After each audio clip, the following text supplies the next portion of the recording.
Good evening, my friends, and welcome to another episode of Myst. It's been a hot minute since we played Myst. The last time I was here is 2023, which clearly is not far enough in the past to be feeling nostalgic for it, but it's kind of strange to load this game back up again and it be the place that sort of started my Myst journey, if that makes sense, right? Because, we've played a lot of Cyan games now, and they're very kind of homely and really nice. In the chat today, and welcome back to so many people in the chat, and thank you for coming along. We have on the YouTube chat, oh yes, we're multicasting for the first time as well, so we're over in YouTube and on Twitch live at the same time. So you can choose your what's the word, medium of preference. On the YouTube chat, we've got Dodo Sevenger. They are actually going to be doing a little bit of blueprints today, which is a game I'm also quite excited for. I've deliberately been kind of keeping a little bit away from news about it, but I'm really interesting. The video compression is a bit off, pretty blurry when I move. Oh dear, that's not great. I mean, it will definitely be fine in the recording. It will definitely be fine in the recording. So, but thanks for that feedback. It might get better over time. It doesn't look like I'm dropping frames on my OBS though. We have also Skylar in the chat. Welcome, welcome. Gonna watch both streams. That's excellent. We have Sage is Not So Sweet. Great to see you. We have a first-time chatter, Jaster Void, who's enjoying Ellingby House on YouTube. I'm really enjoying that game too. Star Shadow X2 representing from Canada. Jaffrus, good to see you. Dark Fae, good morning to you. Shroomfi, it has been a while. Good to see you. And yeah, I'm really excited. I'm really excited to play this game. So, we are playing Rime. New DLC, free DLC from Cyan. Okay, what do we got here? My friend, now that you have seen the destruction wrought by Cirrus and Akana, you no doubt have a very specific idea of who they were. Greedy, envious, hateful men. But there is one more page to turn, one last age where I hope you might see them as I did. As my sons. Atris. Rime, Volume 1.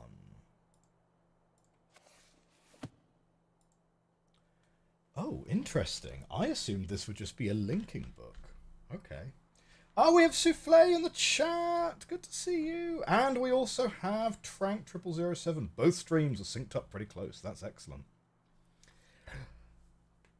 Rime, I have named it. A desolate age with a beauty that is quite different than I had expected or imagined. The intricate feathers of ice that fall from the sky are awe-inspiring.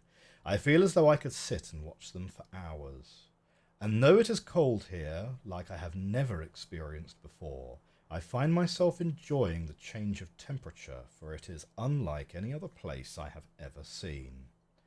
Perhaps the oddest thing is the silence.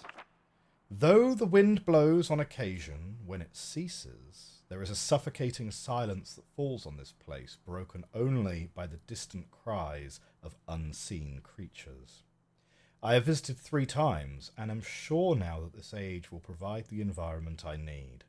I believe the cold temperature is critical for obtaining the necessary refraction of light. Examining the structure of the books is ever more perplexing, but I am driven onwards by my need to understand. The great tree of possibilities can never be fully grasped, but I must at least try to find one particular branch. Of course, the chance of using a blank linking book to find one specific age amongst the infinite variations that must exist is infinitesimal, like searching for a specific grain of sand on the beach. The only workable solution is to focus the connection of a damaged, unusable linking book. Perhaps I can bridge this much smaller gap. On the subject of enlightenment, I would also like to find the cause of the mysterious lights that shine in the darkness here. Though I never assumed that I would be able to build especially fast here, the speed at which I am progressing is somewhat disappointing. I do think I'll bring Cirrus and Achenar as well as some of the machinery from Selentic. Achenar chose to stay with Catherine, and while Cirrus was unhappy about the prospect of exploring a new age without his brother, he was still excited to come. He has spent the last few days here with me, helping me with the beginning phases of construction. He too seems to enjoy the ice and cold weather. He is intrigued with the crystals that we have brought with us. He has been a big help, as have others, and I hope to be able to begin my experiments here soon. Tonight, Cirrus and I found a wondrous spot to view the lights, although it seems they decided to hide from us. After sitting in the cold winds for over 2 hours, we saw nothing.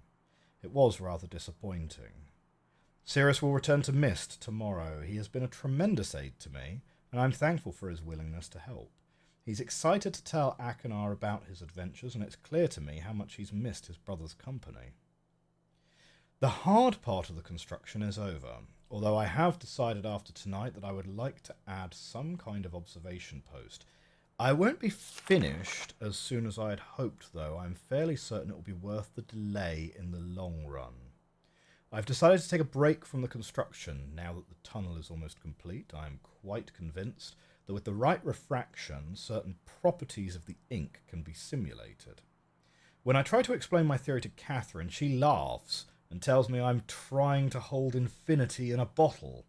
She laughs, and I laugh. Maybe she's right, but I must try regardless. I came too close to success on Everdunes. Besides, if all that comes from this effort is time spent with my sons, it will have been worthwhile. I am fairly certain now that temperature indeed does have an effect on the refractive properties of the crystals, but I have realized that temperature alone is not enough. Each crystal responds differently to the lower temperatures. And controlling the particulars is proving challenging. Perhaps focusing on another, more attainable goal in the short term will help. I should finish the shaft to my observation post while I have the machinery here, perhaps tomorrow morning. The lights were beautiful again last night. They had not shown themselves for so long that I'd almost forgotten their beauty. I still must find the cause. I'm feeling rather overwhelmed with what remains to be done. I have made no progress on the crystals. The shaft is not finished, nor is the observation post or even the lab. I've not seen Catherine for some time, and I long to spend more time with Achenar and Cirrus. Besides all of that, there are, far away in the back of my mind, the thoughts of my people and our lost city. I dreamt again of them last night.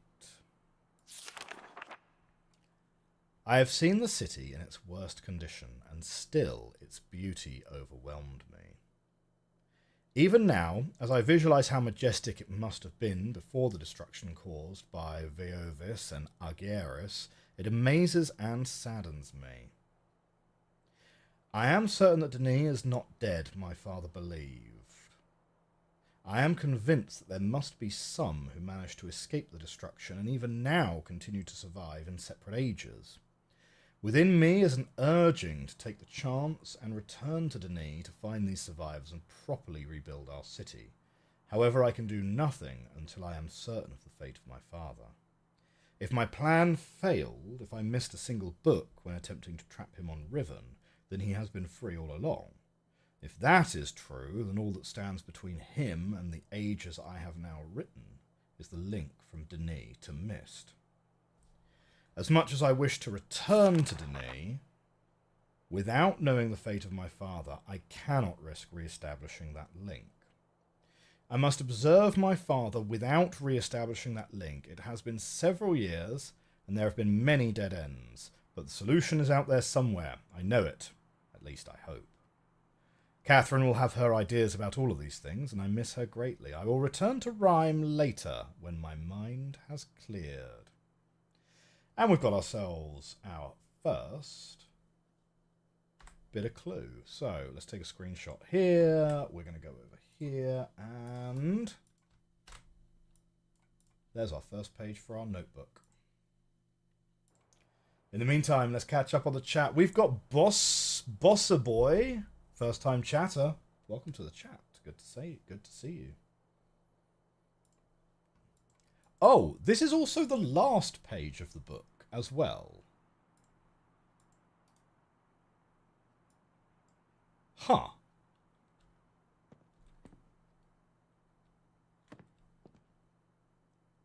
Right. Okay, so, not gonna lie, I somewhat thought that was a linking book. This looks very much like the extrusion projector though, doesn't it? So maybe that's a good place to start? Okay. Dr. Spire says, don't think I've seen this version of Rime. Could be exciting. Well, hopefully. I mean, I've not seen either version of Rime. I've been told that the two versions of Rime are sort of like a bit of a reimagining of Rime. So it's sort of like, more like the Riven remake than the Myst remake, in that the Myst remake is, my understanding, now I've never played the original Myst, but my understanding is that it's pretty much like a one-for-one remake here.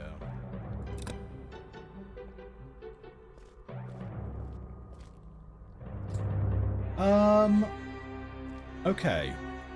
Do we need to set this? Yeah, okay, right. So we'll set this to 40. And that might do something for us.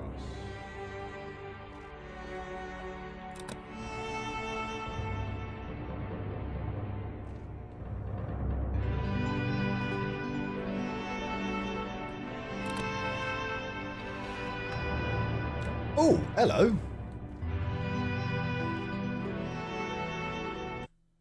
The music might be a touch loud. At least it's a touch loud for me, anyway. But, and also, the music doesn't play when we're looking at our notebook. So that's something. Right, so here and here, fine. And then that's the other clue. Okay, let's just press the button.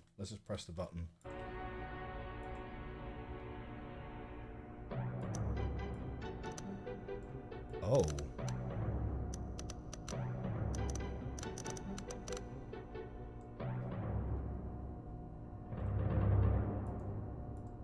Okay, hang on. What have we got here?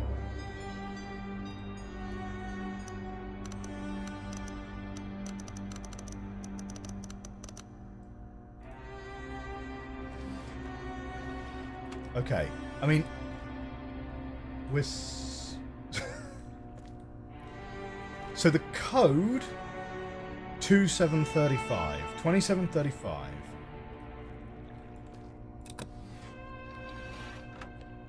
That button, which is clearly what this circle is supposed to indicate, right? Because this is the top-down view on the holographic extruder. So... that gives us this.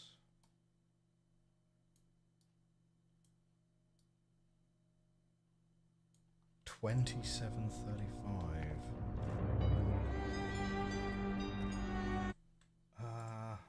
Well, first puzzle of the DLC, right?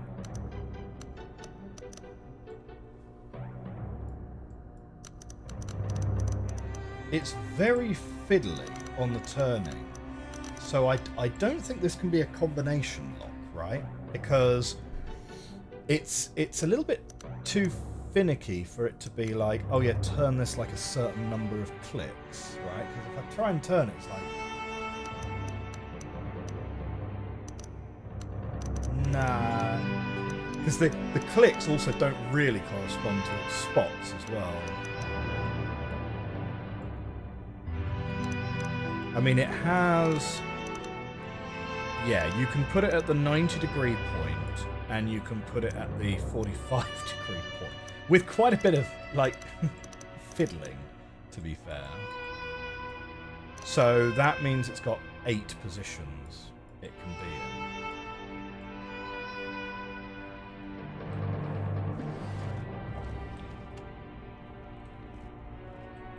This is just going to turn the table off, presumably.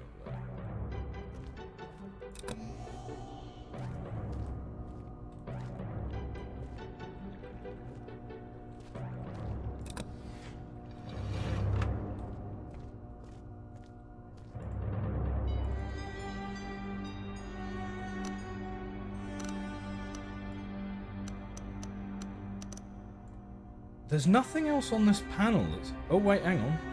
No. No, that's just going to step me away from it. There's nothing else on this panel that's interactable, except for this... Is it just a screw? Do we just unscrew it?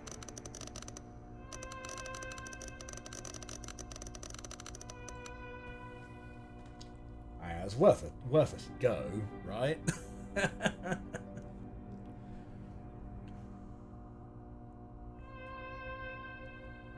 Man. Right, hang on. Is there something else on the table?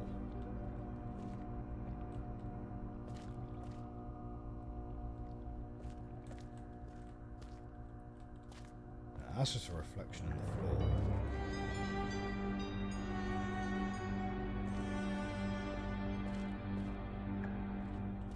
Oh dear. This is like prime. This is like prime cyan worlds. This ain't firmament.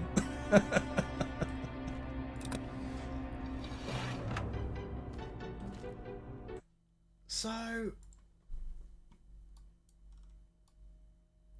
was there something else in the book that I've kind of missed? Was there something else in the... Is there any rhyme or reason to this thing? Says Jaffrus. Jolly good.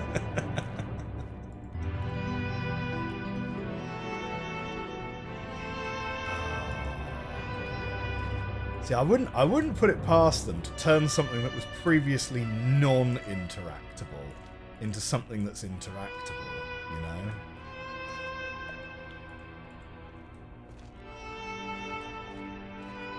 Now that the hand automatically becomes visible if you move over something that's interactable. So that's okay. That's okay. Right, so we don't have to click everything. We can just sort of wave our wand around. Okay, right, no. Back to the book. Immediately back to the book.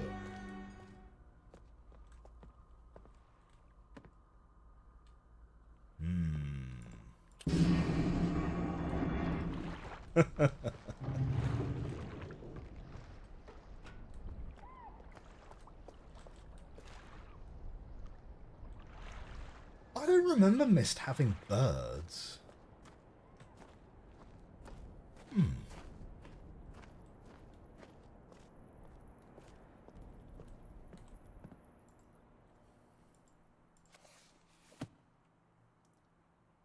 Okay.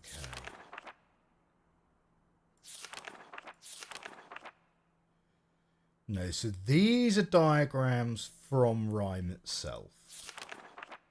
That's a picture of Danae. That's the arch.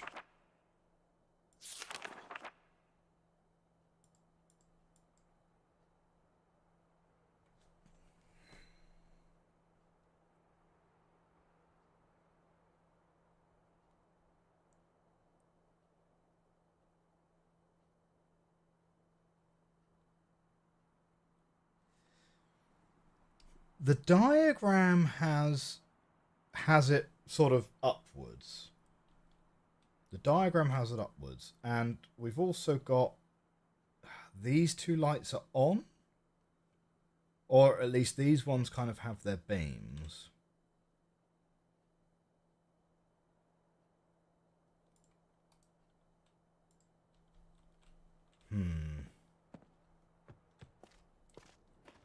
The real Myst version, the entrance to Rime was a little more obvious. Okay.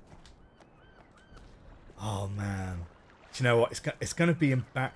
Do you know, I've had this with so many games over the years, right? Like with Taiji, with Ellingby House, we spent the first half an hour of episode 1 stuck, and Obsidian as well. We spent like 45 minutes of episode 1 of Obsidian just being stuck on the first puzzle, and it's like, oh man. Maybe the secret is that actually it turns out I slightly suck at this. Okay.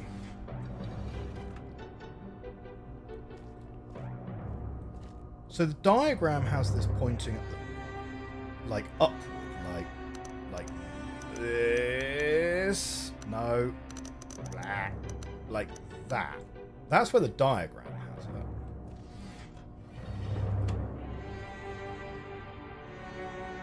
These are all available in the base game, for sure.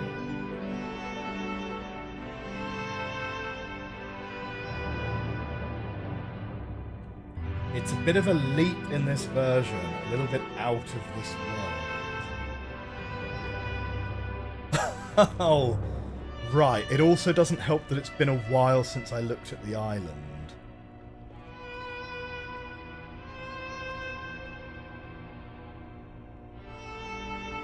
Oh, hang on, wait. Is it that... Wait, topographical extrusion test is 40? Yeah. Yeah, so that is the island. Unless it's something else, somewhere else in the island.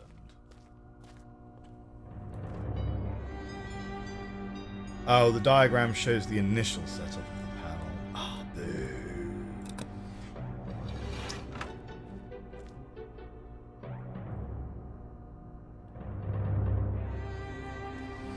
I wonder... Oh, no. Stepped away from it. Or is it supposed to be representative of, like, a path on the island?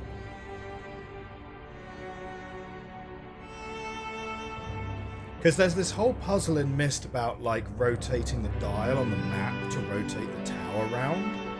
And this could be quite evocative of that.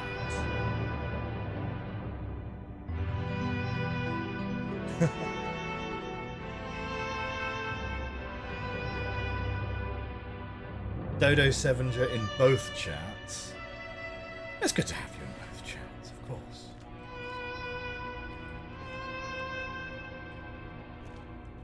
Okay, let's go and have a wander around and see if anything kind of feels out of place. Because, let's be honest, Myst ain't that big of a place. It's more like, you know, a private island than it is a...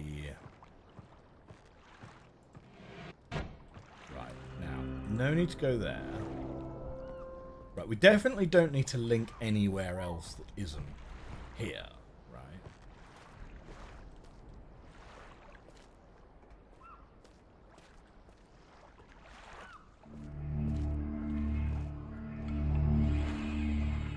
Ominous music. Yeah, right, we've got one of those. The switches around the islands are like, it's a bit of a devious one though. That puzzle wasn't it?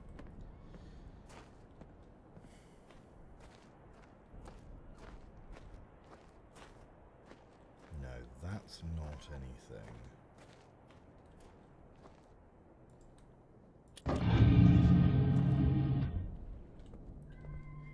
This one would definitely end up on our list of chairs with threatening aura. I am absolutely committed to, when we finish the Myst series, we are going to video essay the heck out of it. My plan, essentially, is to rank all of the chairs that feature in the Myst series from most welcoming to most threatening. That is my plan for after we have beaten Myst 5. I am inspired, of course, by the great work that was done in that video ranking all of the elevators from best to worst. Which was a great video if you guys haven't seen it. It was very kind of funny. I liked it. Oh, I mean, spider chair. Well, I mean, yeah. I mean, it would be a hard. It would be a close run thing as to which chair is the most threatening, right?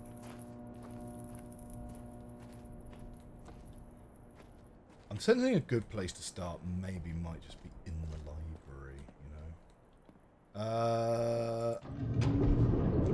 Let's open that up. Hang on a minute.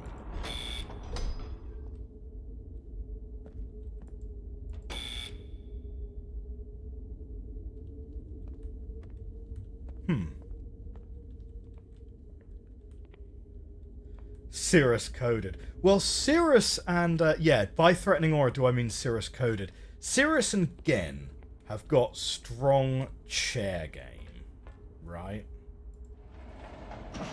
Like, I think Gen would have really liked Cirrus had he met him. And you know, they both also had a very similar sense of fashion, despite the fact I don't think they ever met each other. But,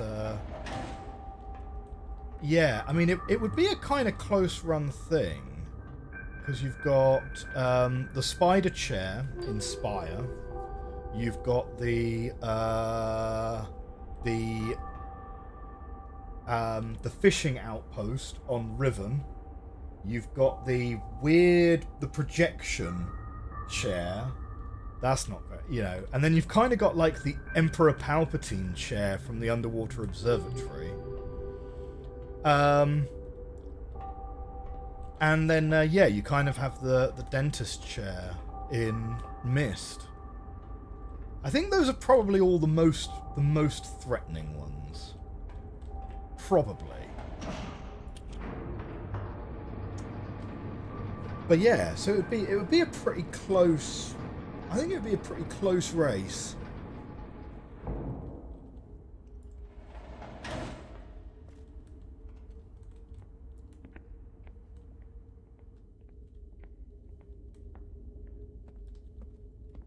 Okay.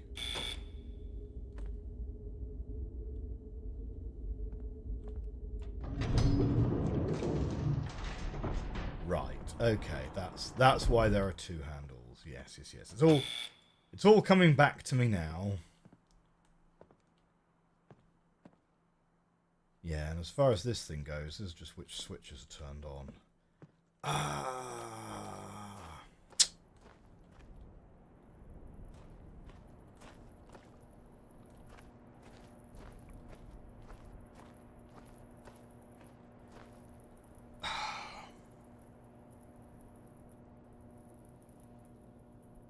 I'm trying to think. 2735, like, that's got to be. We've got to be in. Right. I'm sort of thinking, if it's not something as obvious as a code that we enter into the map extrusion room, we should be looking for somewhere to put 2735 into. So it could be the power. Wait, hang on. Is the power... No, that's power and power to ship. That's just a 2-digit number, not a 4-digit number.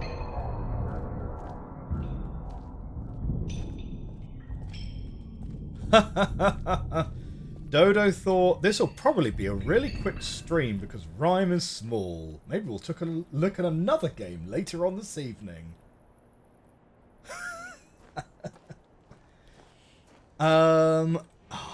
You wildly overestimate our ability to knock these out quickly. That's a 3-digit code. That's a 3-digit code. 2735 can't be a time. So the clock's no good for us. I don't think the spaceship has anything of relevance in it. It's got the keyboard. Yeah, no, that's not going to do anything for us. Oh, that's quite alright, Dodo. No worries at all. The dentist's chair takes dates as an input.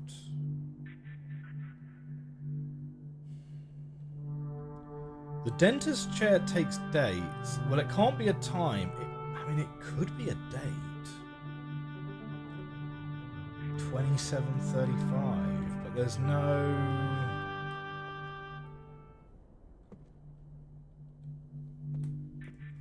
I mean, you know...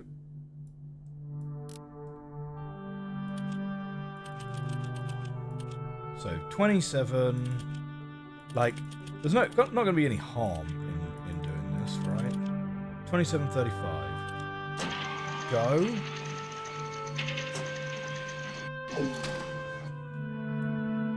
But, like, we don't have the rest of the date or the time.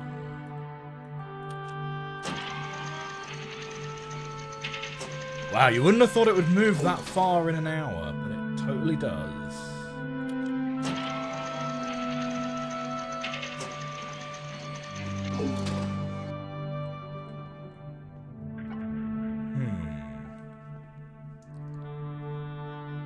Luxum says, fun fact, they had a chair be standing up as opposed to the dentist style as it was causing too much nausea in VR.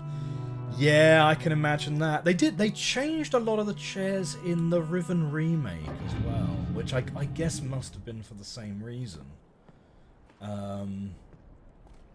But yeah, like VR's kind of hard in that way because you don't, you know, you'd never want to take control of the camera away from the player, but that can make it really hard to ensure that the player is looking in the direction you need them to be looking.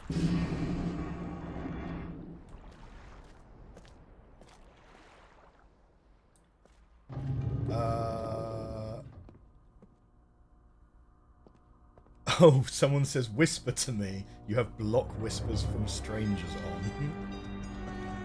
That's two members of the chat talking to each other about what we're doing here.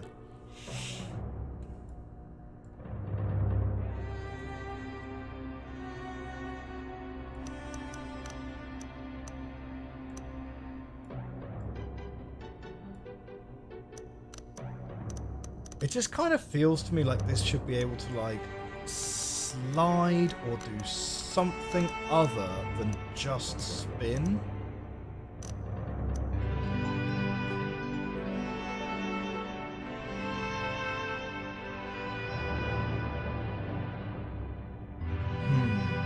The real puzzle is getting to the puzzle, says Star Shadow.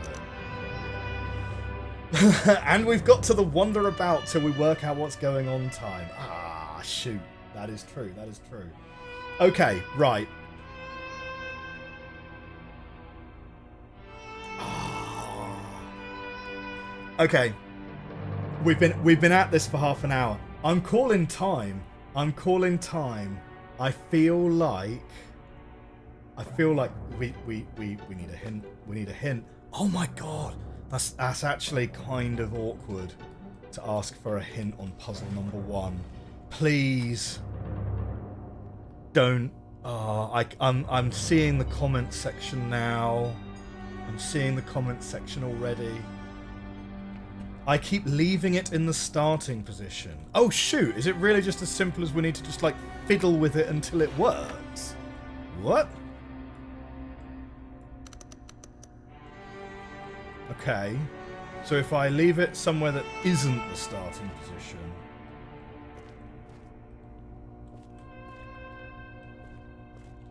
I'm one click away. Oh no, what? What?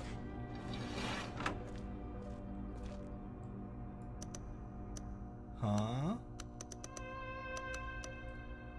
Oh, hang on, wait. Is it that I'm trying to make a path that it can, like, zigzag like that? What?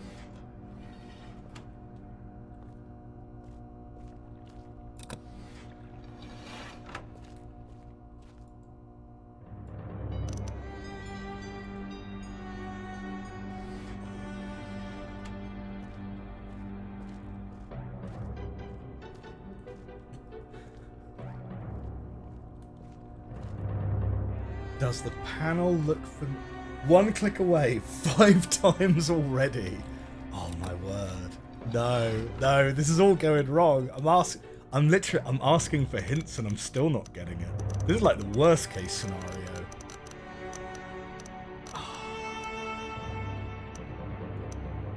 Okay.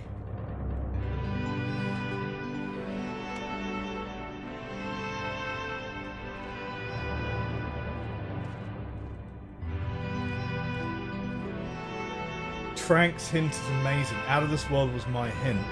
Like, I picked up on that and I thought maybe that was related to the observatory. Maybe, but...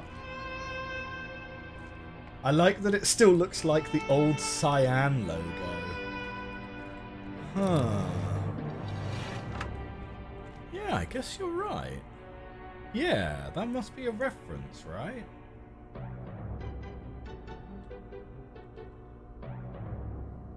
Out of this world. Oh, out of this world! Cyan worlds. Is it? But wait.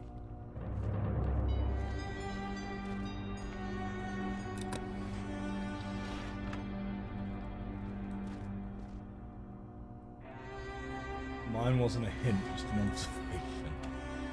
So hang on. So is the puzzle wholly limited to this room?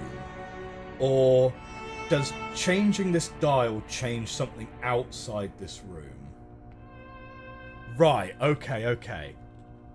The shape I'm looking for is on the island somewhere. Okay, right.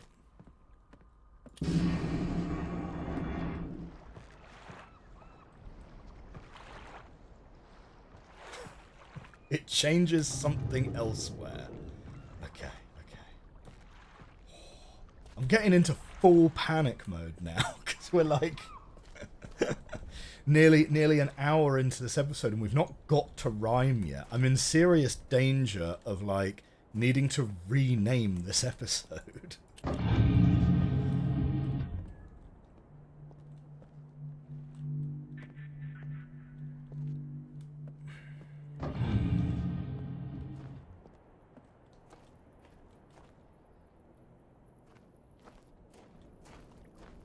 Like, the place I would most likely guess it would change would be, like, in the library or in the tower. Just because that's kind of, like, the hub of the whole island.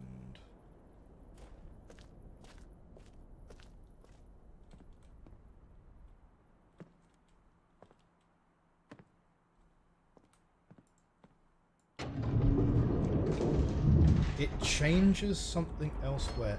It's quite a bit bigger elsewhere, but also smaller somewhere else. Oh, wait, hang on. Is it the ship? Is it the ship? No. Well, it could either be the ship or the planetarium. Is it the ship? Is it the ship?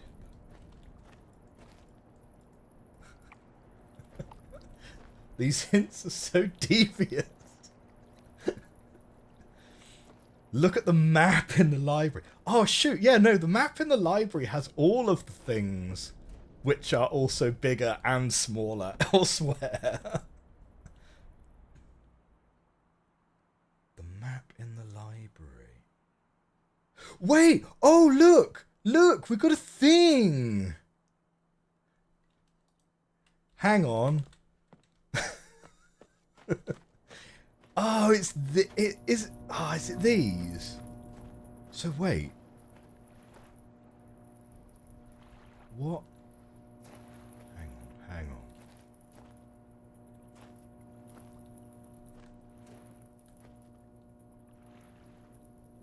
Are we...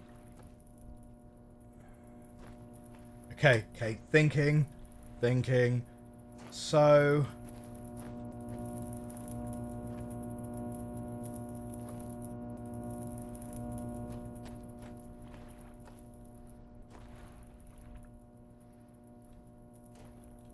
So what changes?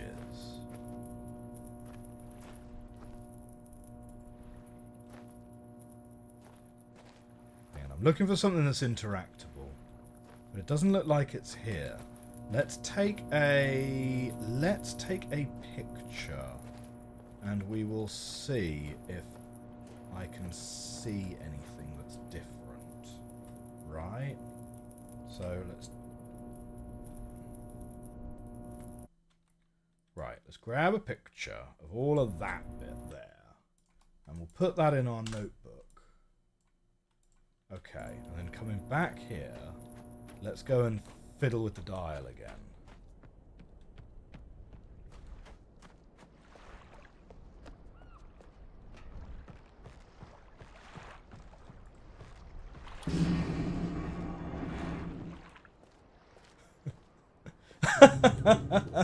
The YouTube chat is kicking off. It's like, it's not rocket science, guys. That's funny. Right, so if I move this to, say, the opposite side, to, like, there, does that change something out here?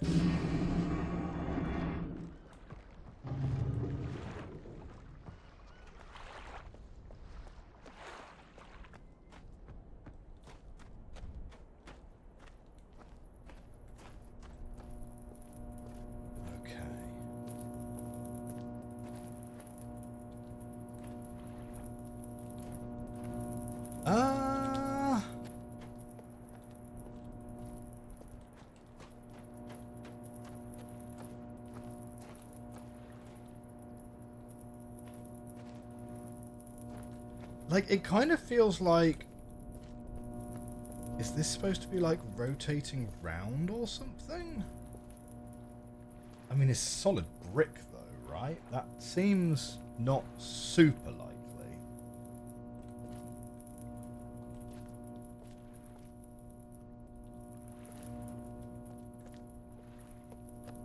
In the original, it popped a thing up in the middle of the library.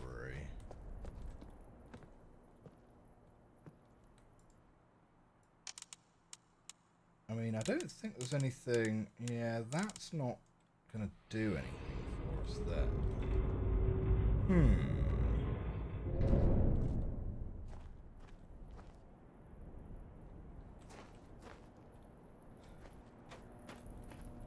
Okay, right. So looking at my picture...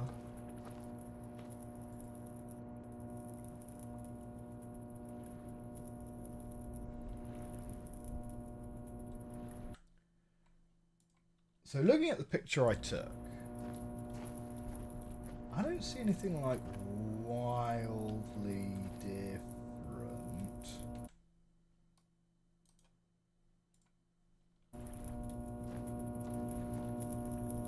Okay, let's think about like another configuration. So we've got these portholes, but these are all identical to each other, right? Like they're literally all identical to each other. It's just like one asset. So okay, let's try and fiddle with the thing some more.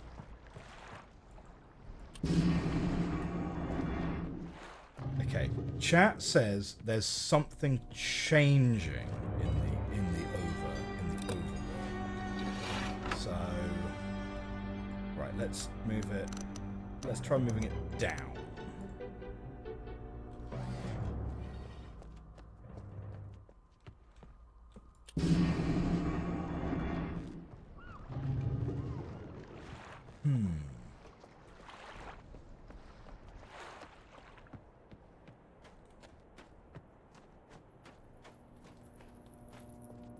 Way, there we go. Oh,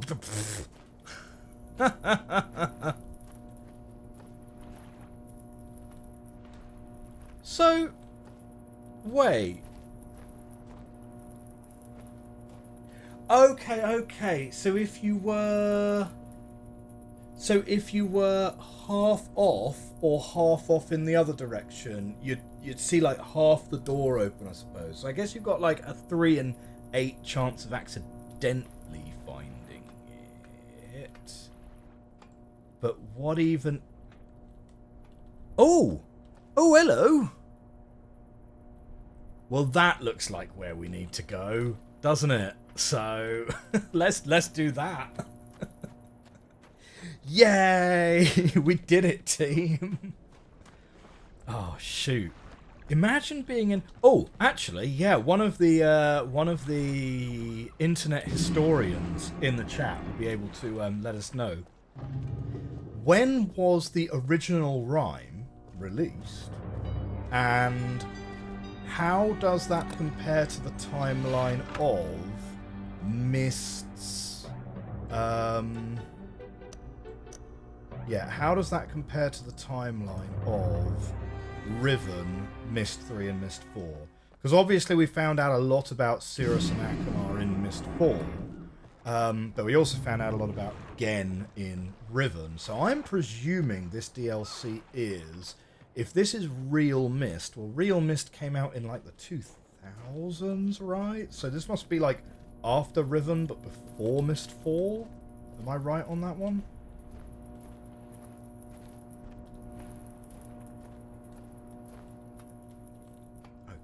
Here we go.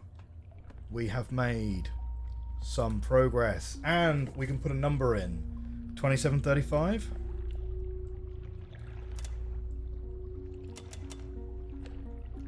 OG Rime was part of the original real Myst and does not conflict with Riven. Right. So yeah, so it was after Riven. Okay. 35.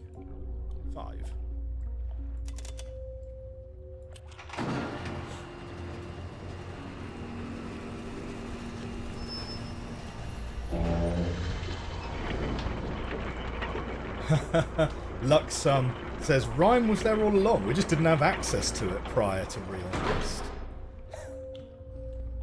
Yeah, James says on the plus side, only 8 orientations. Yeah, so there is a limit to the amount that you can like cause yourself serious problems. Okay, we ready for some Rime? Let's go. The title of my stream finally becomes accurate.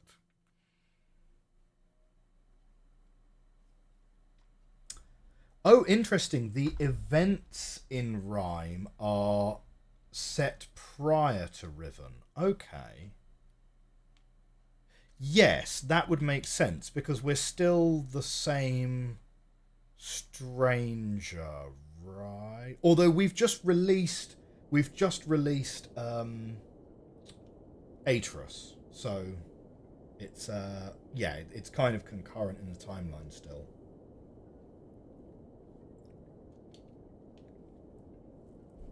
We're still effectively stuck on Myst because we can't get sent back to Earth until after the events of Riven.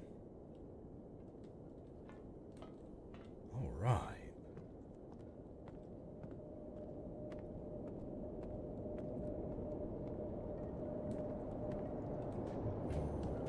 It's very atmospheric.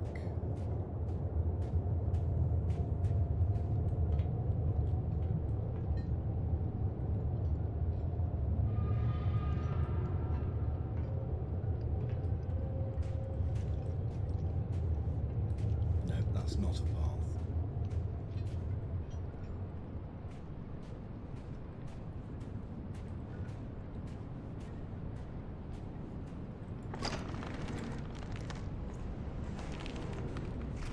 Okay. So, what do we got? Oh, we have got a blocked door over here.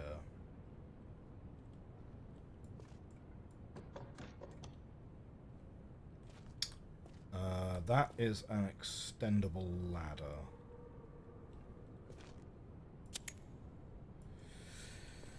Okie dokie.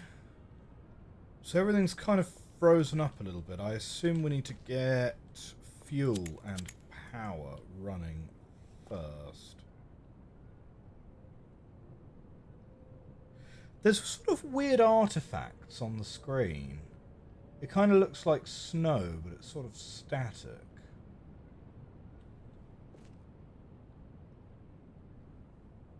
That's weird, that is. I assume that's just supposed to be part of the snow rather than intentional.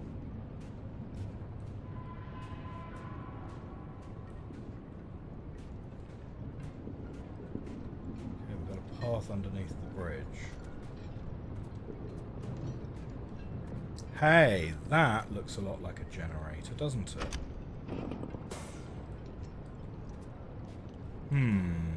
What's wrong with you? You out of fuel?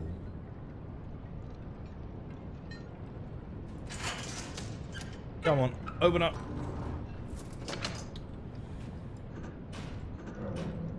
Yeah, you need to be primed. This is...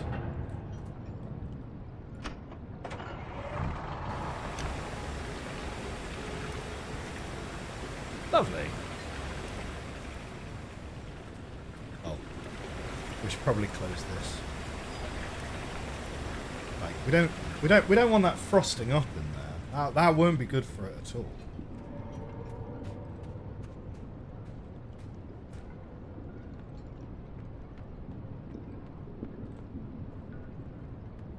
Ooh, now I've seen this on the promotional materials. This must be important.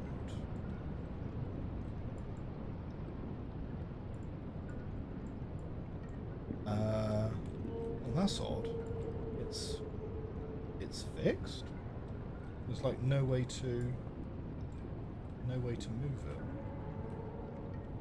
it. Okay.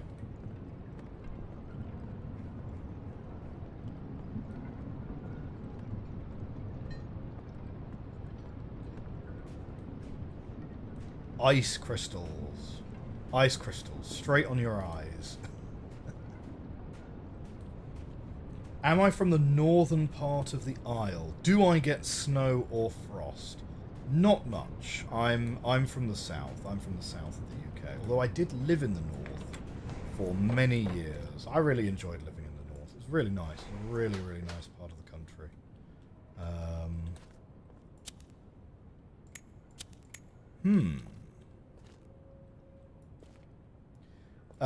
So yeah, I mean, we'd get snow and frost occasionally, but it's really not like frost. Yes, like we get frost like all winter long most days, but snow rarely, like once or twice a year maybe.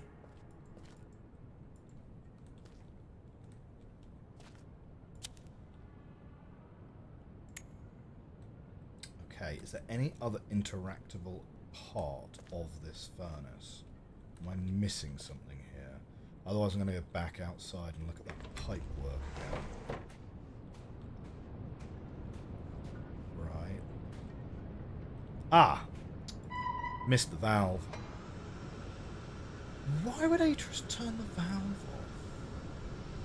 I guess when he left Rime, he really packed it up. Really packed it up for the winter.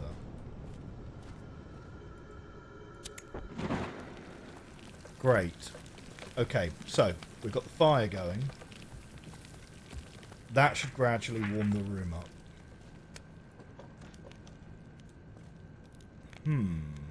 That still won't let those open, though. Maybe there's something on the table.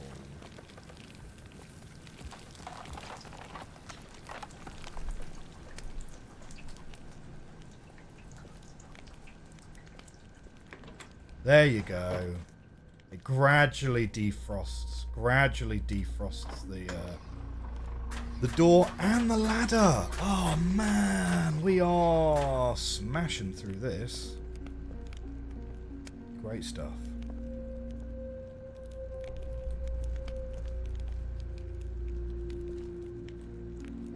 Oh, it's a whale. Okay, take a picture of that, because that migration path might be important later. So we're just going to add that to our little notebook. This is 523, Property of Cirrus. Audiobook Adventures. It's very exciting to get to see one of Father's ages so soon after he completes it. Usually he makes us wait so long before allowing us to visit. He told me Rime would be cold, but I was still completely surprised by just how much breathing in the air hurt. Father gave me this journal for my Rime observations. He said that Akinar would also get one when he visits, and not to spoil the surprise. I hope I can convince my brother to come next time. Now that I'm more used to the cold, I can see how beautiful this place is. Father's skill with the art is amazing. Father explained his theories about the Everdune's crystals today. He wants to try and build a machine to view ages without linking to them. He hopes that the crystals will refract light through the linking panels and show what's on the other side. It sounds impossible, but I know he can figure it out. I've begun my experiments on the crystals. Father asked me to find a way to control how much each crystal refracts light. He even gave me my own workspace just like this. I'll start by leaving each crystal out in the cold for different lengths of time to see if the different temperature changes anything. I can solve this, I know it. Father has asked me to return home to Myst. I hope it's not because I'm distracting him. I know I have a lot of questions, but he asked me to do these experiments. I just want to keep trying to figure it out. If you're wondering, yes, I am going to continue to read Cirrus in evil voice. Akinar decided to join me this time. Watching his shock at the cold was very amusing. Father has built more dwelling space, and now we have a wonderful spot to view the lights. He asked us to help him finish the construction, but soon I will return to my crystal experiments. I've come up with some new ideas while away that I'm excited to test. I'm not having much success with the crystals. The amount of refraction is always changing. I can't seem to get a constant reading. It's very frustrating. But I realised something. I think Father's approach might be wrong. There's just no way to get reliable refraction from these crystals like this. I think I have an idea to solve it, but I don't know how to bring it up. I don't want to sound foolish to Father. Maybe he knows best, and I just don't see things like he does. Akinar encouraged me to tell Father about my idea, so at last I did. He called it brilliant! He started working with Akinar to build a machine to cut the crystals straight away. It's nice to see my ideas accepted so quickly without being told they're unworkable or unsound. We're back from Myst again. It was a nice break from all the snow and ice. Father asked us to return to Rime without him, which he only does when he needs to talk to Mother about something serious. Why can't they just say what they want in front of me? I'm not a child anymore. When I'm grown and have sons of my own, I won't ever hide serious things from them. We finally saw the whales tonight. We hear their song once in a while, but they've never come close enough for us to see until now. From the big cliff behind the observation tower, we saw a massive whale appear in the cove, followed by two smaller ones. Father said there were 3 of them, just like us. Then he laughed and called us his little whale calves.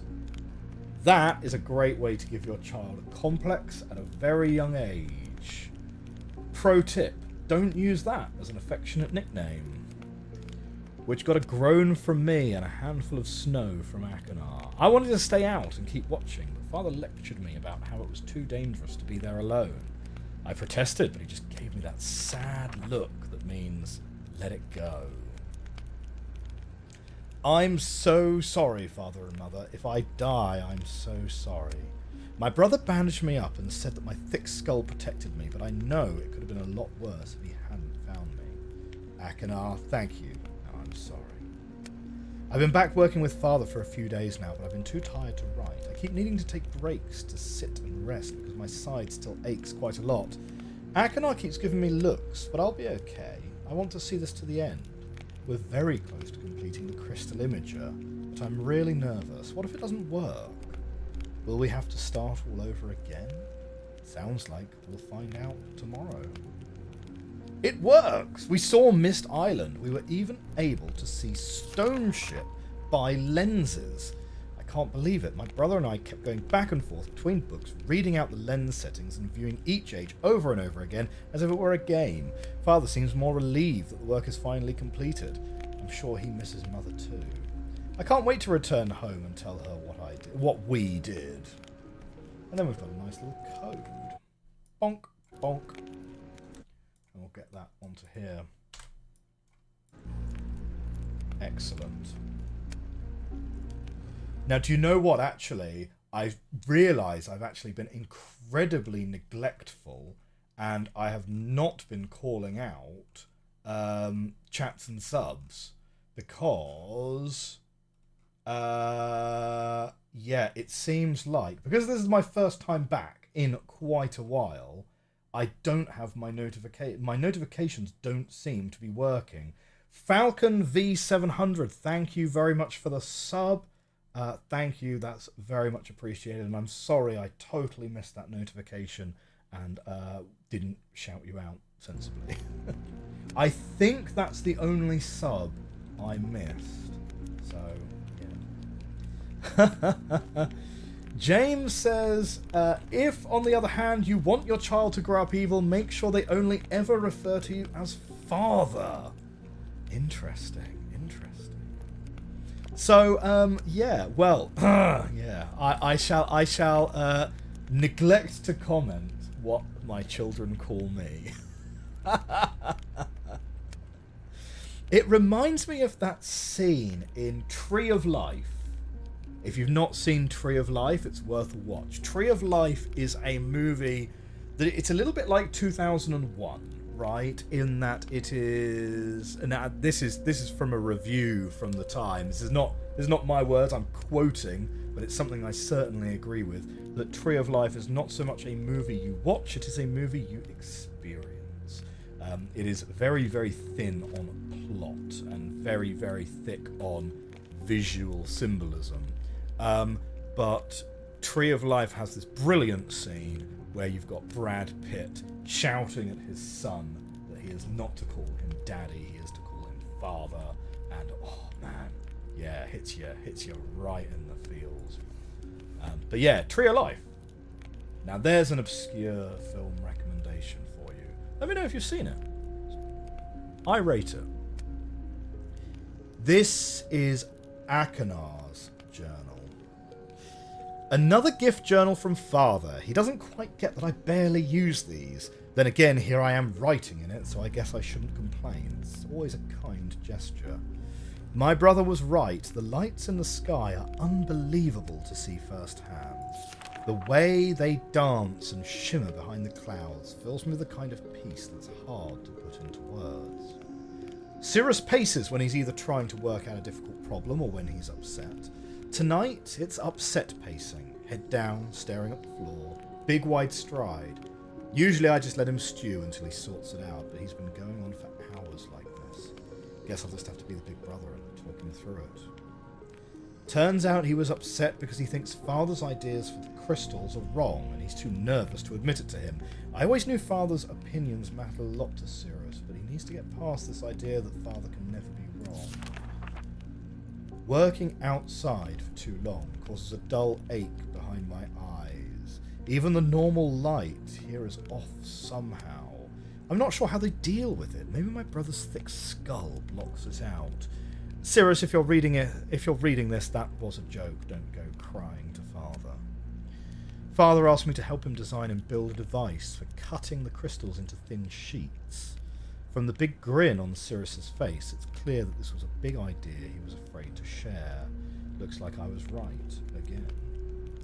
This little brat thinks he's being so sneaky. I'm watching you over there, scribbling down your little plans. Look at you. You think no one knows what you're planning, but I do. Guess I'll have to keep an eye on him. Stupid child. Stupid pea-brained idiot. I was right. He snuck out to watch for the stupid whales. Slipped and cracked his head on some ice. Could have gone right over the edge if I hadn't been there. Writing just so I have something to put my mind to. His injury seemed severe at first, but after cleaning it, I can see it isn't serious. A big scrape on his side and a really good knock on his head were the worst of it. He begged me not to tell Father, as if there was any chance I would. As clever as he is, Sirius is still just a child. Told Father, Sirius felt ill and needed a day to sleep it off. He nodded and immediately asked me to help him with his work. I know he cares for us both, but would it kill him to at least be a little concerned? Though I have to admit, it was nice to spend the day working together, just us. It's been a long time since we've done that. Father is absorbed in the final touches of his book device, so I doubt he'll notice if I repurpose some of the leftover parts from Stone Ship. I have a little project of my own in mind. Shouldn't take more than a few hours if I just bolt the entire thing to the railing. Father's device works. Being able to see Channelwood without physically being there is truly unbelievable. For all their kind words about how much I contributed, I know this is more of their achievement than mine. They deserve to be proud. And then we've got ourselves a second code. So, if I were to take a guess, based on what is being mentioned,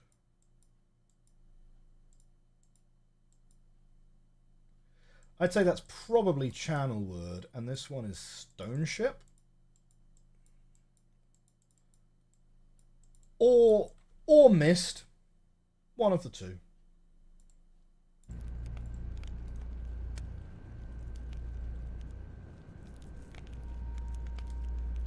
Dodo has seen Tree of Life. Definitely a cool movie, but you need to be in the right headspace for it. I totally agree with that.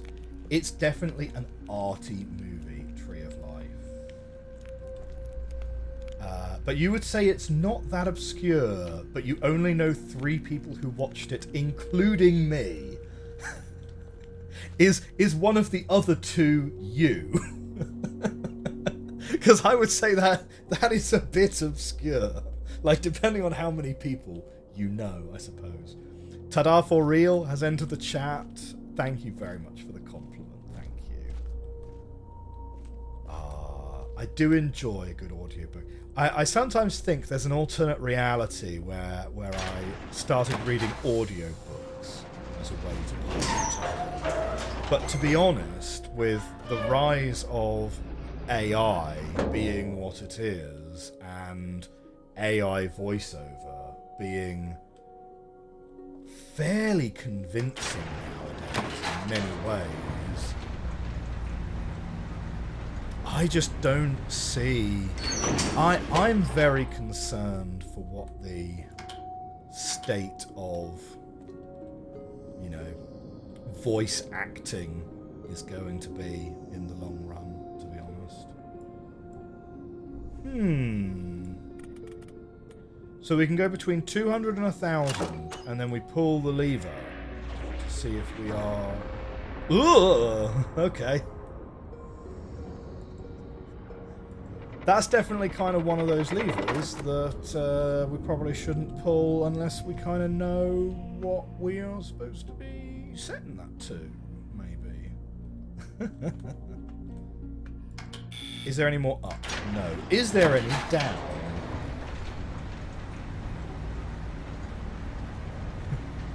Three is still not many, my mind. Just at first thought. Many people must know it. Yeah, I mean, you know, like, I'm sure many people will have heard of it, because I mean it was I mean it's got Brad Pitt in it. Like, I mean, it's, you know, it's got some named people in it. Like, I think Sean Penn might be in it as well. That button is like, I mean, it probably just calls the lift, but to be honest, how would the lift ever be not where you are in this instance, you know? Let's crank it up to 1,000 and see what happens.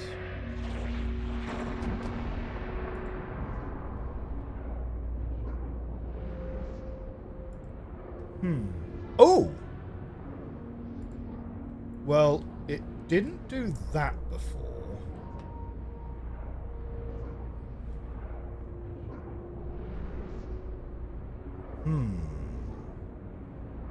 Interesting. Voice acting, animation, a lot of the arts are in danger. Yeah, I totally agree. And it's something that I have found a genuine difficulty in forming a reasonable opinion on. Right. Oh, hang on. Oh, we got a button here. Ah, there we go. Nice. Yeah, it's something that I've found like genuine difficulty trying to form a reasonable opinion on, right? Because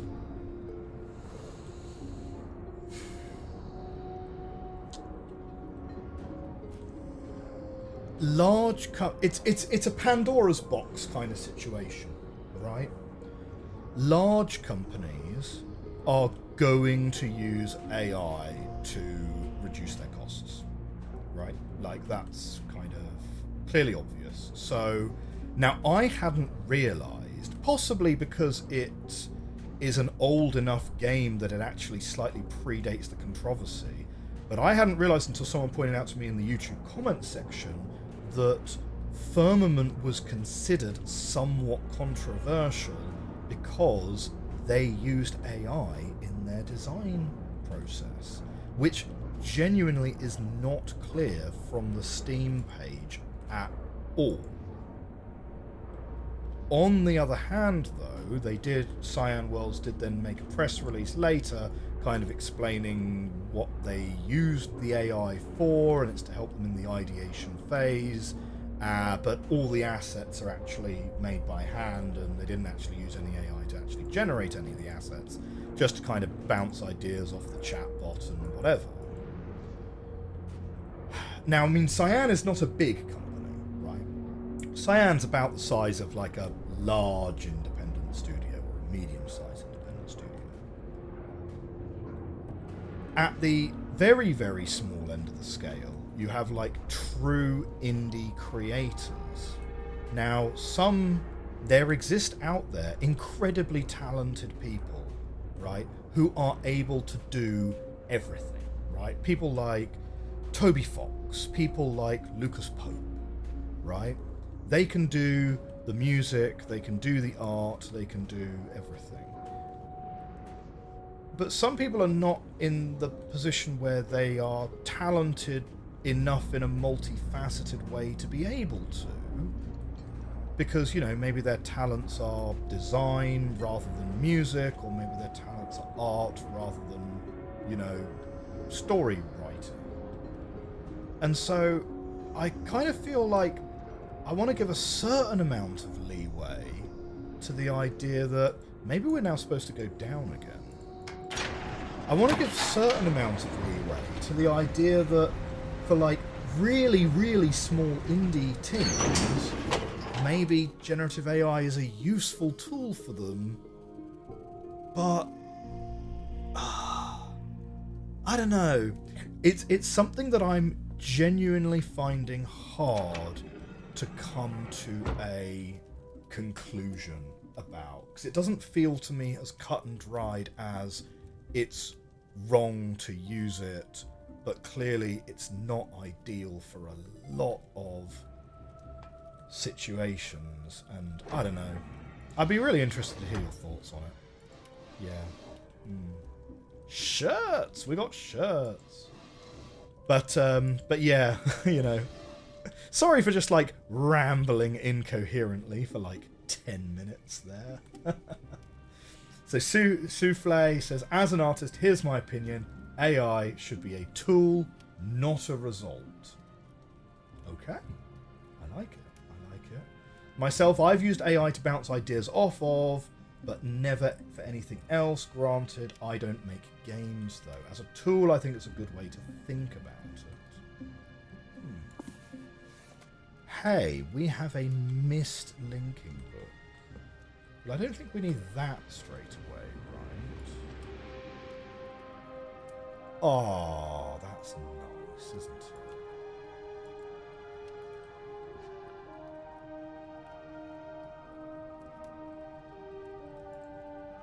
What do we have here? Rime Volume 2.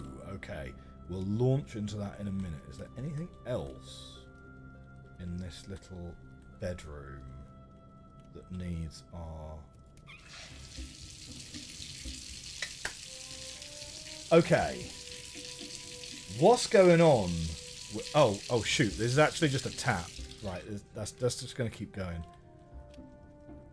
Atros has absolutely cleaned this place to the point where it's like, okay, let's like shut down the generators, let's turn the valves off, etc, etc. And he's left dirty dishes in the sink. Like, what? Oh, we also have a drawer.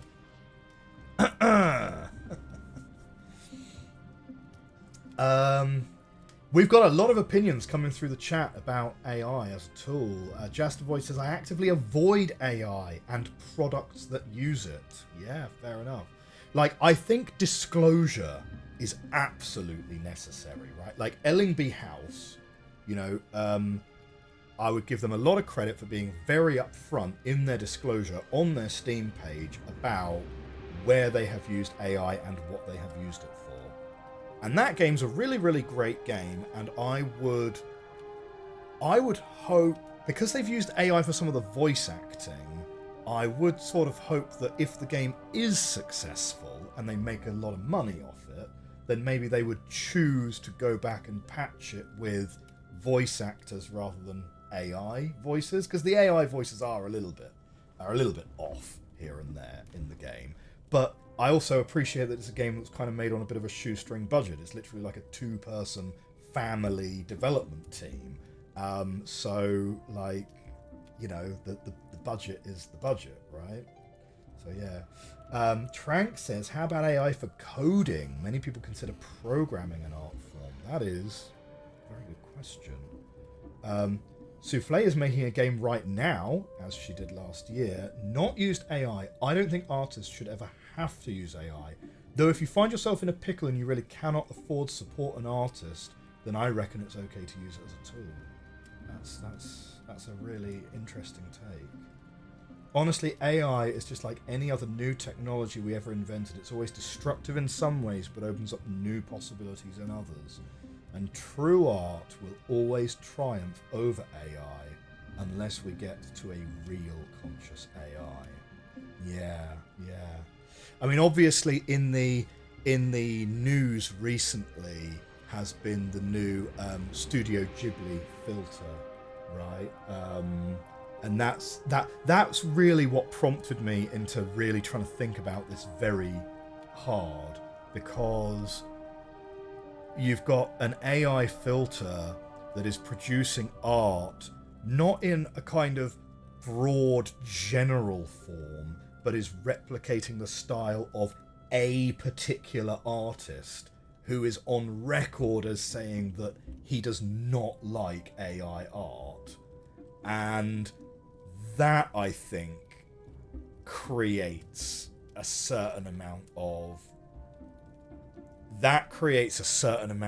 uncomfortableness in me, because you are, you know, you're not reproducing like a Renaissance style or a, you know, I'm not enough of an artist to even really be able to talk about, you know, like a realistic style or an anime style or a Renaissance style or a Baroque style. You are literally doing it in a Miyazaki style, like a particular artist's vision. An artist who is still alive. So it's not even like stealing Mondrian and making AI versions of Mondrian or something like that, you know? So, yeah. Atris. I understand why viewing Riven is so vital to you. In truth, I have not stopped thinking about my home since the moment we escaped. But no matter how much you insist you're simply ensuring Gen remains trapped there, I see my own sadness when I look into your eyes. Gen is a monster who deserves his imprisonment, but I also know he will always be your father. Atris, my love, do you wish only to affirm that the cage still holds? Or is there something more significant to you that you're searching for? Yours, Catherine. It's very interesting that Atris and his wife have the kind of relationship where they write letters to each other. It's like they see each other infrequently enough that they communicate by post. Before spending any more time with my experiments, I have decided that I must finish construction. I have brought both Cirrus and Achenar this time. The shaft is almost finished, as is the observation post. Both boys prefer inside where it's warm, protected from the cold. Neither of them shows any real desire to leave. I can't remember the last time my son spent so much time with me in an age. Last night Cirrus came to me with a hypothesis that may solve the crystal refraction issue entirely. His suggestion involved cutting the crystals into thin lenses before attempting to filter light through them, an idea that came to him whilst thinking about the properties of my eyeglasses. I can't help but smile at the idea of Cirrus watching me stare through the solution right on my nose. This is an unconventional approach, but his reasoning is sound. With Achenar's help, I believe we can repurpose some of the equipment already in the workroom to fashion these crystal lenses. Progress on the lenses is slow, as the crystals are prone to shatter if handled incorrectly. Despite the setbacks, my sons are wholly engrossed in this task, and seeing them work together gives me great hope for the future. I long for the day I can bring them to Denis to see its beauty for themselves. I know they will prove themselves indispensable to any restoration efforts I might undertake. Eventually, I will need to tell them about Riven, but there is much to do before it becomes a concern. The lenses have been completed. Tonight we will return to Myst Island and to Catherine. It has been too long without the warmth of either, and we all deserve a break. While there, I'll need to collect some additional linking books. It brings me no joy, but the only way to test the device is to intentionally damage several of them and ensure the device can still create a focused image. We only spent a day with Catherine before returning. I was still working up the courage to ask her for it, but before I could begin speaking, she had placed the book in my hands. It was the waterlogged linking book to Riven I had thrown into the sea the moment we were back in Myst, free of my father. I knew destroying the book was only a symbolic gesture, as the descriptive book still remained in Kavir, but I was young and angry. I remember Catherine swimming out to retrieve it despite my objections. "You should keep it, you may want it later," she told me. At the time, the idea upset me. Why would I want a reminder of that place? But once again, she was right. We said our goodbyes, and I returned to Rime, humbled by her foresight and love, as well as the note she had secretly tucked under the book's cover. It has been several days. Hang on, just a quick double check, right? That's a note underneath the book's cover. The book in this context is the Riven book. The Riven book. Secret note. Let's bear that in mind. It has been Oh, the note. That's going to be what we found in the drawer. That's going to be the letter from the drawer, presumably. Because Atris would have no reason to tuck the note back into the cover. It has been several days with no progress. No matter how we alternate the lenses, only the faintest, blurriest image appears. Did I damage the books too severely? Is the number of lenses too few? Or too many? The number of variables feels insurmountable. The boys find their own methods of encouragement. They've not given up hope, and so I must follow their example. For now, I've decided to refocus my efforts on the lights in the night sky. Although I originally thought the effect to be an organic one, I now believe it to be an electromagnetic in origin. I think the effect could be triggered somehow. It's something that we'll have to try. I doubt either of my sons were expecting the amount of work it would take. It has turned out to be a challenge. Working above the cold waters where the wind cuts through clothing and skin like a sharp knife. Still, even amid the dark cold, they are driven to complete the task. It is a side of them I have not seen before. Let me just have a reread of that section. Lights in the night sky. Electromagnetic. Right, triggering it somehow. That's the thing on the top of the thing. Right. Okay. The towers are finished. The power they require is conducted directly through the saline sea, alleviating the need for wires and enabling us to locate the towers a comfortable distance away. We are close now. Tomorrow, after adjusting the voltage, we will know just how close.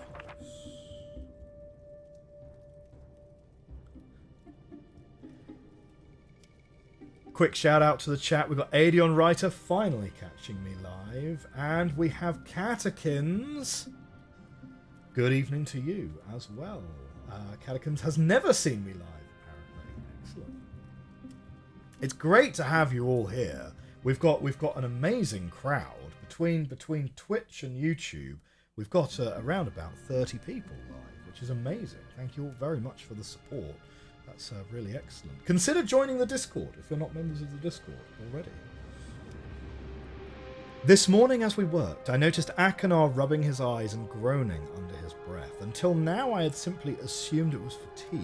But then he asked if either Cirrus or I ever got headaches from how strange the light is here compared to other ages. It took a few moments for the full weight of his observation to hit me. Akanar had inadvertently noticed that the frequency of the visible light in Rime is completely unique to this age. Something so important yet so subtle that it had gone unseen thus far. Of course, the lenses could not focus the linking panels of the books. They were calibrated assuming a standard frequency range. We shall repurpose the towers to allow the manipulation of light in the sky and project it through the lenses, giving us much finer control. We will need to find the correct combined frequency and construct an additional tower to transfer the light to the imaging device. But I believe that work will go quickly. We are so close now, I can feel it. We've got 1400 here, so that's going to be the sum of those two numbers which run from 200 to 1000. Good to know. Another hard day, but we have erected the final tower. I'm too tired to write tonight. Tomorrow, we test Akanar's theory. Akanar and Cirrus have some kind of shared secret they are keeping from me. I admit to great curiosity about what it could be, but I believe it's better to let them have something that is theirs alone. Truth be told, I am glad to see them relying on each other more. It has taken longer than I could ever have imagined, but this morning we were able to get a nearly perfect view of an age through a damaged book. It's an incredible sensation, like standing in two worlds at once. It is so much more than I could have done alone. The boys are so proud, and I want to return to Myst Island immediately to tell their mother about it, which is just as well. It's time they learned about Riven. Okay.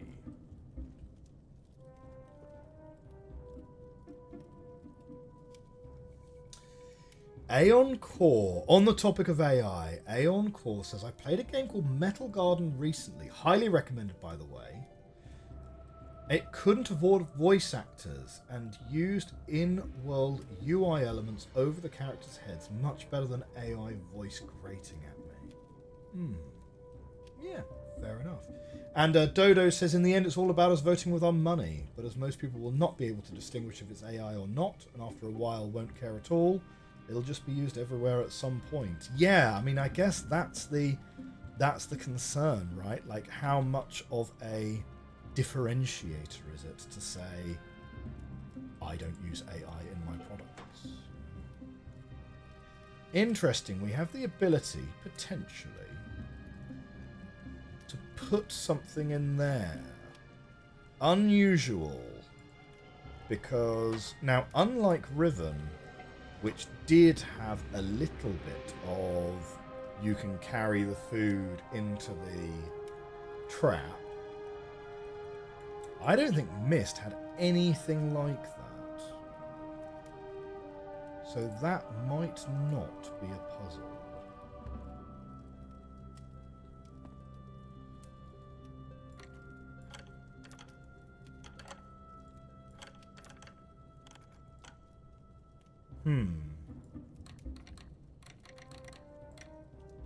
I have a feeling that might just be like a little interactable widget rather than it being anything. Incidentally, what Atreus was just writing about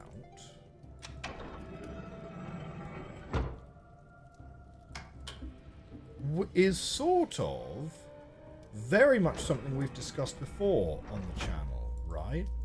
Can the art change the laws of physics within an age it creates?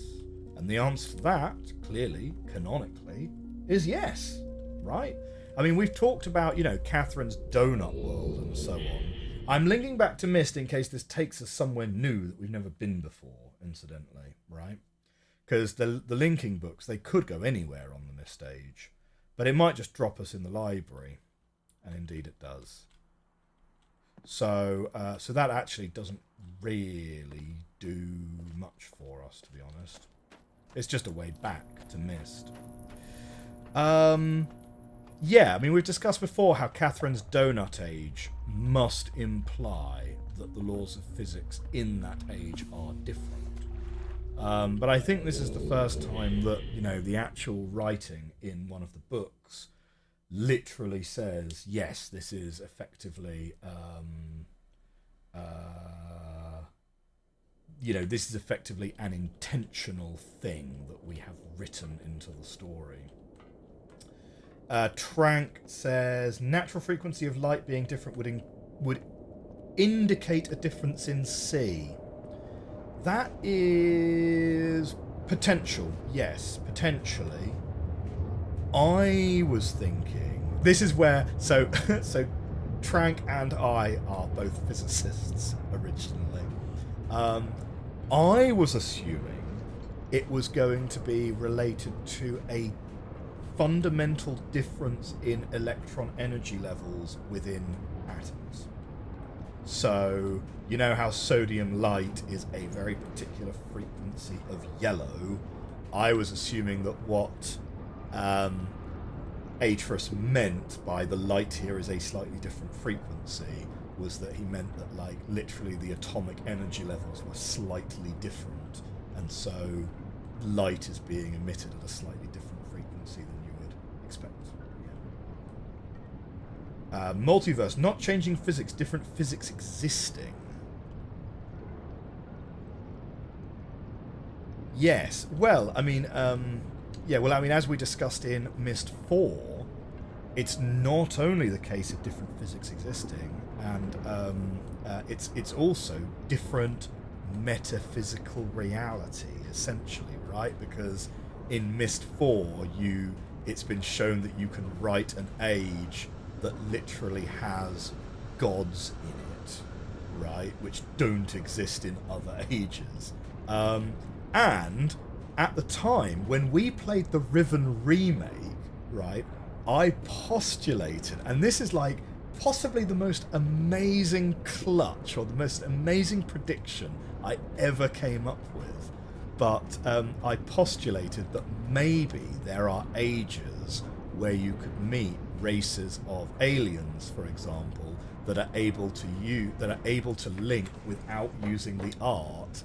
And it wasn't until Uru that it was like, oh shoot, that actually exists in this story, which is amazing. And I was just like, oh man, that was like, that might be the best prediction I've ever come up with, to be honest. And not just in Myst, that might be like the best prediction I've ever come up with in anything. The Barrow, they're the ones that can link between ages without having to use the art. So, yeah. I'm looking now for, like, the next thing we have to do. So we've got some codes, and what we have in those codes is like a sum of two numbers, but we're gonna need some way of breaking that down, because there's a lot of ways that you can add numbers up to make 1400. Yeah. Alien Riser says, we mostly see ages that Atreus wrote, and he's a very logical, scientific. You think in Myst 4, he notes being confounded and annoyed by Catherine's ages because he can't make logical sense of them. Yeah, indeed. Do you know what? The name of the age is escaping me. The one with all of the monks on it. The one I was referencing as having like literal gods living in it. That is one of Catherine's ages, I believe, and it's got like floating rocks off in the distance, which is kind of wild, right? Like, okay, let's call the elevator down. Oh, wait, did we leave the elevator at the top? We didn't leave the elevator at the top, did we? That's strange.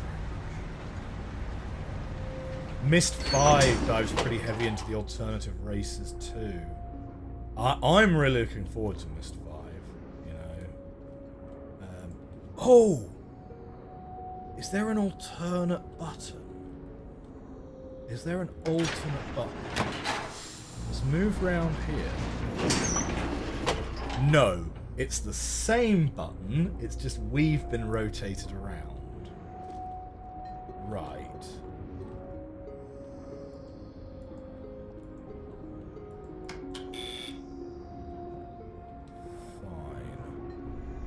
No way to set that going. It's very odd, because we certainly didn't leave this elevator in the up position. We were downstairs. We were in this room, indeed. Dodo reminds us that it was Serenia was the name of the age. Yes, yes it was. Thank you. Yeah, Serenia was a really nice age. I really enjoyed Serenia. Not the puzzles in Serenia. Oh, no, that's just actually not the puzzles in Serenia so much, you understand. I enjoyed the age itself. I enjoyed, like, the aesthetic of it, the vibe of it.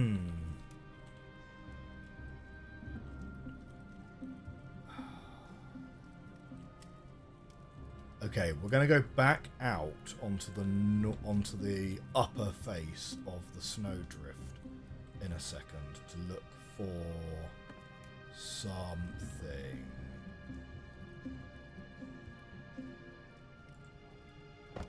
Because there must be something out there. Like, there might not be anything in here. Right? But there must be something out there.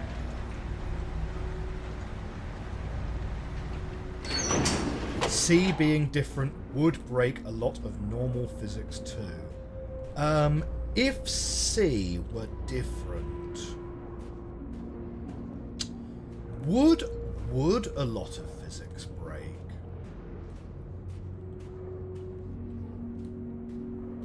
I would have to have a real think about that one. That sounds like the title of a great Kurzgesagt video, though, doesn't it?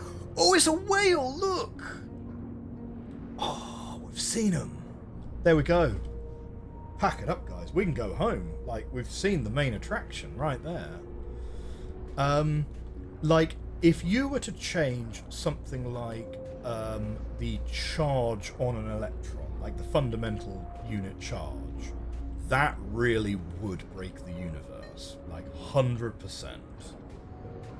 100%. I'm just trying to think, like, if you were to adjust C by like a couple of %, what would fundamentally break? I would need to have a real think about that. Because C, like the speed of light itself, changes in various media, like all the time, right? But I'm totally willing to be corrected, right? Because I'm not very good at like really deep hypotheticals. It's definitely not my strong suit. Ha ha ha ha. Yeah, how long? Dr. Spire was holding his words for so long after I was making those predictions. Well, yeah, because we played the Riven remake, like, what? 2020? Yeah, we played it in 2024. Yeah.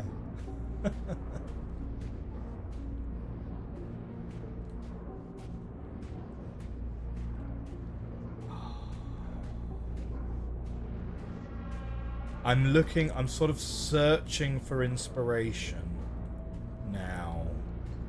I'm searching for inspiration. It kind of feels like...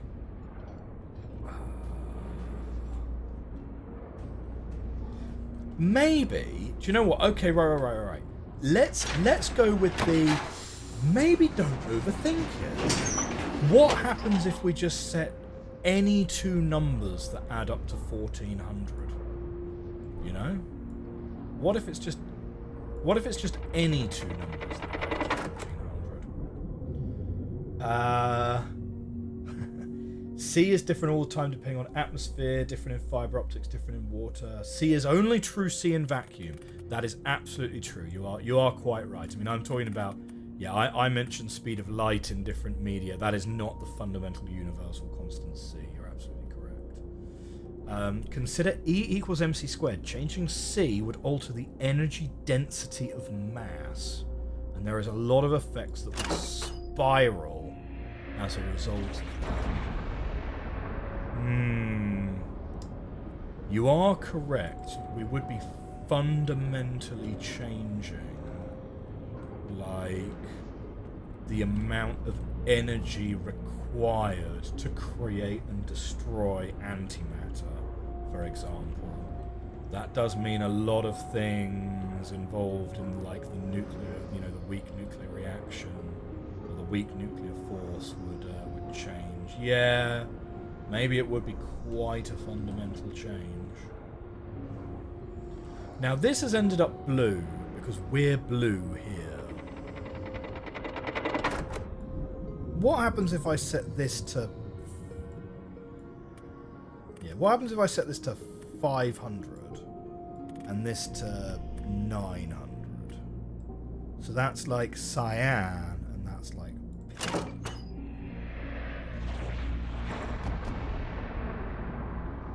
So we're still getting green on this. Oh, isn't that nice? Oh, there we go. Okay. So it produces a fundamentally different result. So it's not going to be just the case that any two numbers produce the same answer here. So somewhere we're looking for a clue, or we have missed a clue, which tells us what either the top or the bottom number is.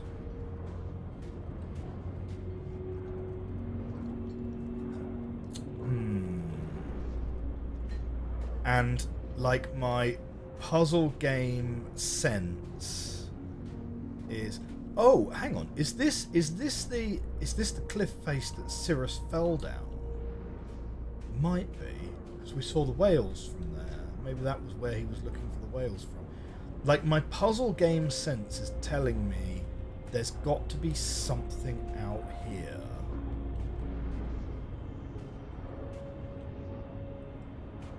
Because why does this area exist? Could also be to do with the telescope at the bottom as well. certainly shouldn't forget about that.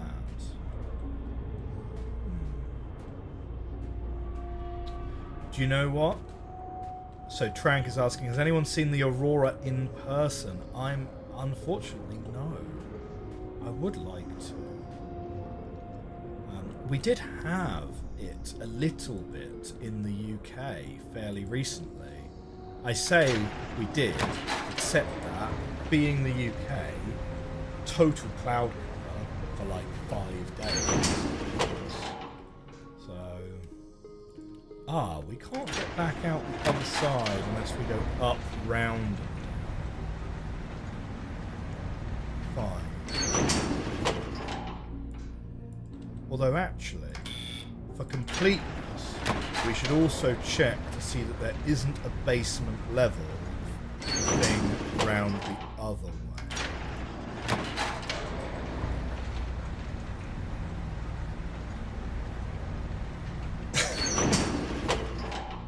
Mate. Yeah, you ain't remming me out this time. Okay. Right. Secret basement level, only accessible from one side of the elevator. Nice. We found it.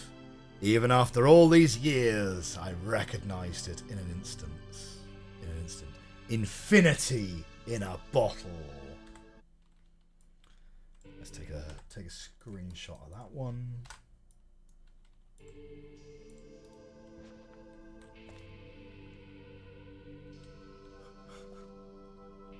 Sneaky, though. Putting a basement level that you can't access if the elevator's the wrong way around. Boo! Super thin lenses though. Nice. Okay, we're going to need to take a screenshot of that table as well.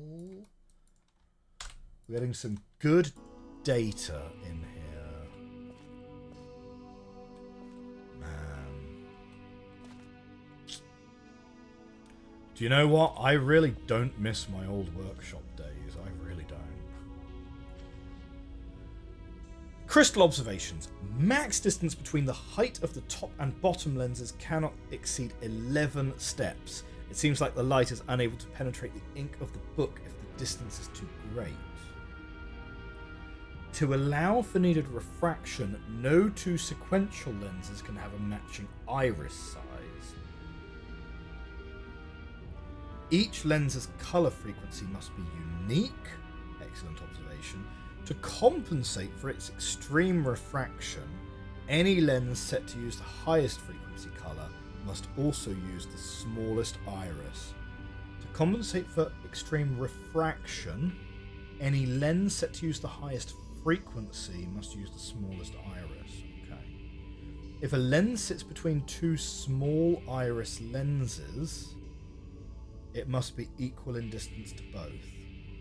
Lens frequency must decrease, but that's crossed out, in order as they get closer to the book. Can increase or decrease, but they must do so in order. Even with the alteration of the base crystal shape into a flat lens, the laws of physics cannot be circumvented. Do you know what, Atreus? Just get Catherine. This is where it gets kind of wild, right? Just get Catherine to write you an age where the laws of physics enable you to see into a linking book without linking. Like, that's all you gotta do. Like, come on. Alien Writer asks a very interesting question. If you travel to a universe with different physics, does your body obey the new physics?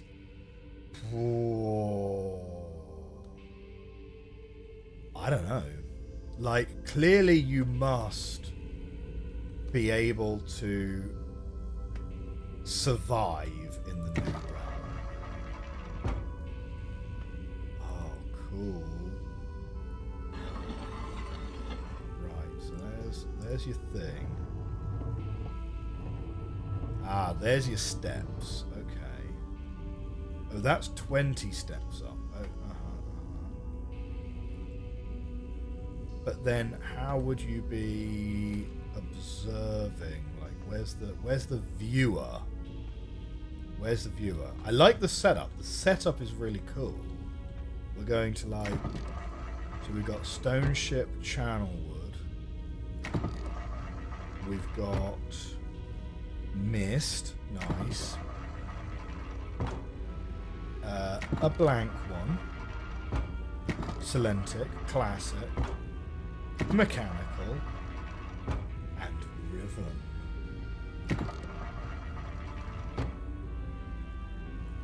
Oh, okay. That'll be how you, like, zap the book, I guess. Right, and it's going to display on the walls of the chamber, I suppose. Okay. So...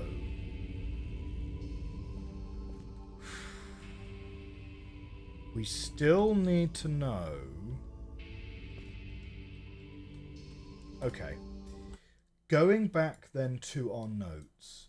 We've got some notes about lens color and shape. We've got some notes about how to set the lenses up. Infinity in a bottle. Maybe that's Riven. It's unclear. Like, we've got an address for like Stone Ship and Channelwood. So we can test those out.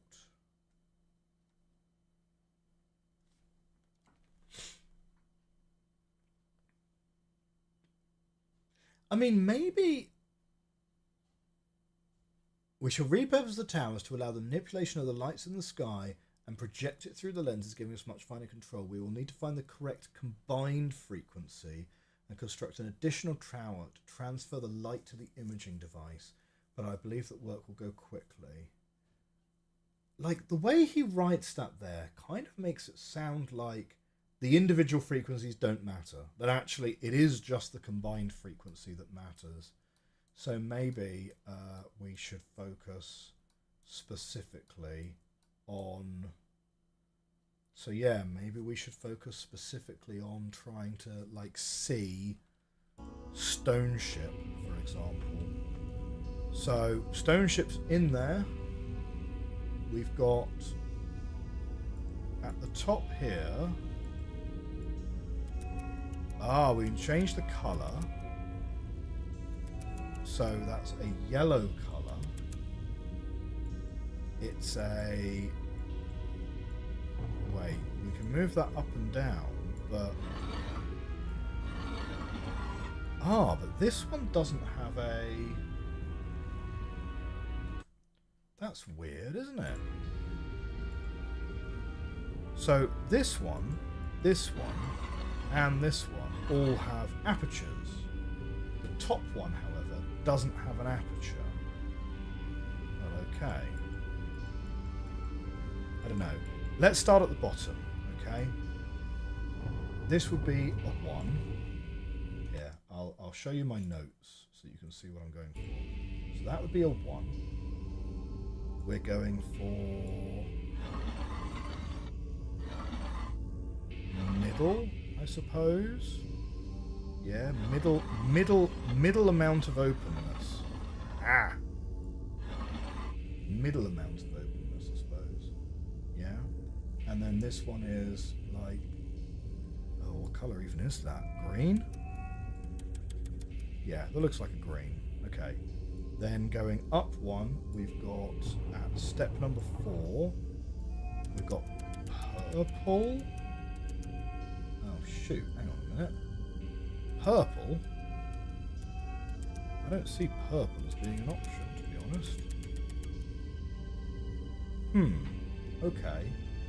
And then we've got... It is like the smallest aperture.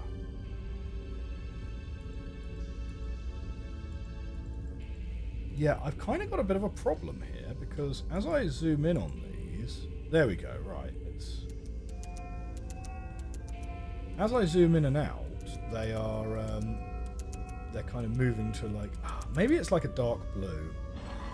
right? And it's smallest aperture for that one. Then we've got 7 up here. You've got to then move away from it and then move back towards it. So 7, and that's like a red or a pink, maybe like a magenta. That sounds good, and it's in the middle. Fine. And then this one up here is 10. Like, maybe this will work, maybe it won't. Widest aperture. It's in yellow. Let's give that a go. Did it work?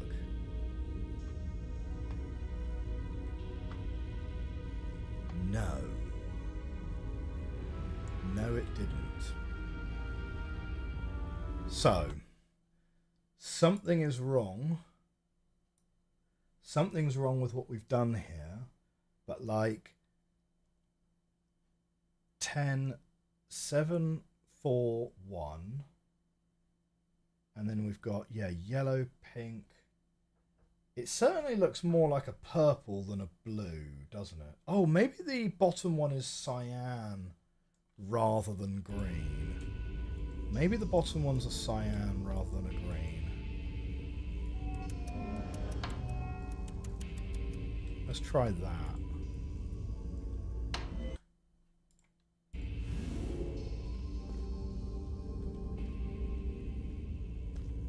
Hey, there we go. Ooh. Ooh, you can kind of stick your face straight in it.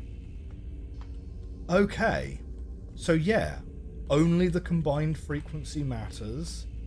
The actual exact numbers, not as important. Excellent.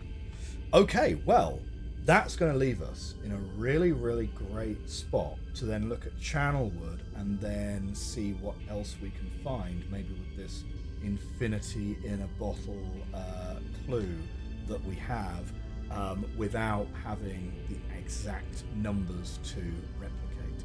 Unfortunately, though, my friends, that's going to be all we have time for in today's episode and today's stream. But you know what? Thank you all so much for coming along to my first stream back. This has been the first evening stream that I've done since my most recent child was born, like 7 months ago, and it's been really great coming back and chatting with you guys live for the first time in a long time.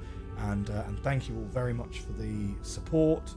And if I can make the schedule work to make this a regular thing again, I would really love to. We'll finish off Rime next time, and I'm really looking forward to getting back to Uru once we are sort of back into the swing of it. But yeah, thank you all very much for coming along. If you're watching on YouTube in the future, please do consider hitting that like button, hitting that subscribe button. I will see you very soon. Have a great rest of your week. Bye for now. Okay, so that's the outro for YouTube. Cool. So, for everyone who came and watched live, thank you so much for coming and watching me live. It really means a lot to me that you guys have all come and joined me this evening. It's been really really brilliant to have you all here, and yeah, I hope you all have a great rest of your evening. I'll see you all soon. I'll see you in the Discord. But yeah, have a great evening, have a great weekend. All right, bye everyone. Oh shoot, we should also think about who to raid. Okay, I'm gonna stop the YouTube stream and then we're gonna go and raid with the Twitch stream. So, bye YouTube. I'll see you soon. Goodbye. Okay.